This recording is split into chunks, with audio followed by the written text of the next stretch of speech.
కానీ యుద్ధం అనేది అనవసరం.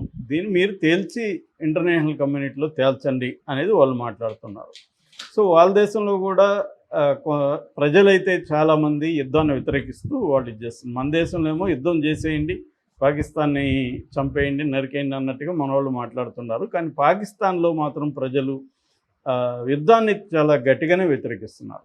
సో ఈ నేపథ్యంలో కాంగ్రెస్ పార్టీ మెల్లమెల్లగా పాకిస్తాన్ ఏదైతే అడుగుతున్న ప్రశ్నలు కాంగ్రెస్ పార్టీ కూడా లేవనెత్తింది, అనేక సందేహాలను కూడా లేవనెత్తింది.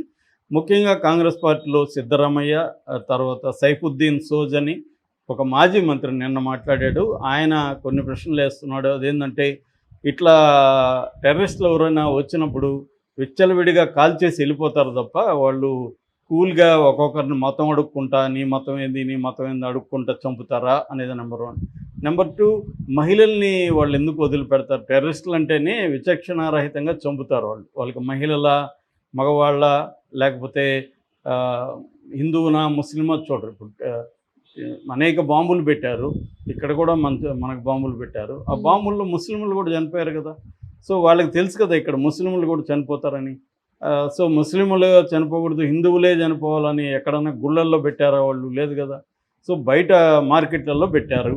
అంటే టెర్రరిస్టులకి మతం అనేది ఉండదు. వాళ్ళ ఉద్దేశం ఈ దేశంలో అల్లకల్లోలను సృష్టించాలి, ఇంటర్నల్ స్ట్రైఫ్ క్రియేట్ చేయాలి అనేది తప్ప ఇలా అడిగి చంపుతారా, క్లీన్గా ఒక్కొక్కరిని చంపుకుంటూ వెళ్తారా? వచ్చి వాళ్ళు 100 మందిని చంపే అవకాశం ఉంది అక్కడ.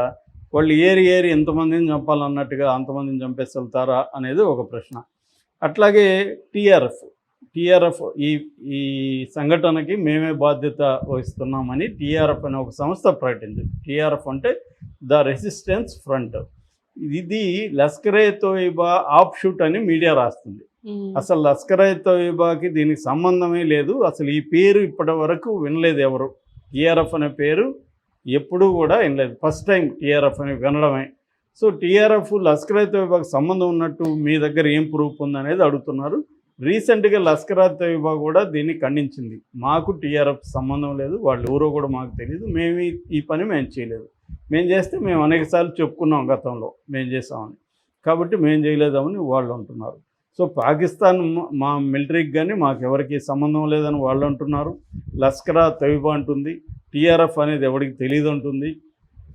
ఇంకా కొన్ని ప్రశ్నలు కాంగ్రెస్ అడుగుతుంది. అదేంటంటే అసలు రోజుకి 4,000 మంది అక్కడ టూరిస్టులు వస్తున్నప్పుడు ఎందుకు ఒక్క సాయుధ పోలీస్ కూడా అక్కడ లేడు?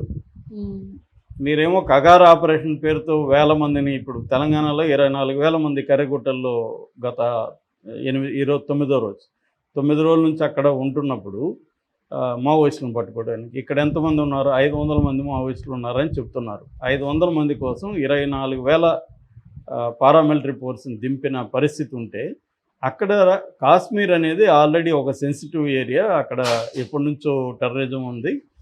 దాదాపు 12,000 మందికి పైన ప్రజలు చనిపోయారు అక్కడ ఇప్పటివరకు.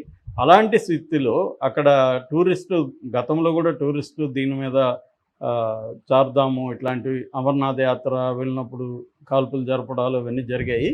కాబట్టి అక్కడ రెండోది ఏంటంటే అమర్నాథ్ యాత్రకు సంబంధించి కూడా ఓపెనింగ్స్ మొదలైనాయి.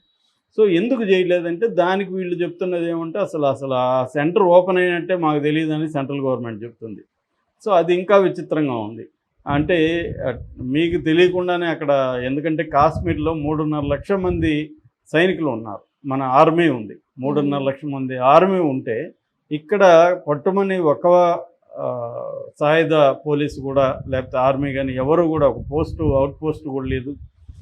ఎందుకు ఈ స్థాయి నిర్లక్ష్యం జరిగింది?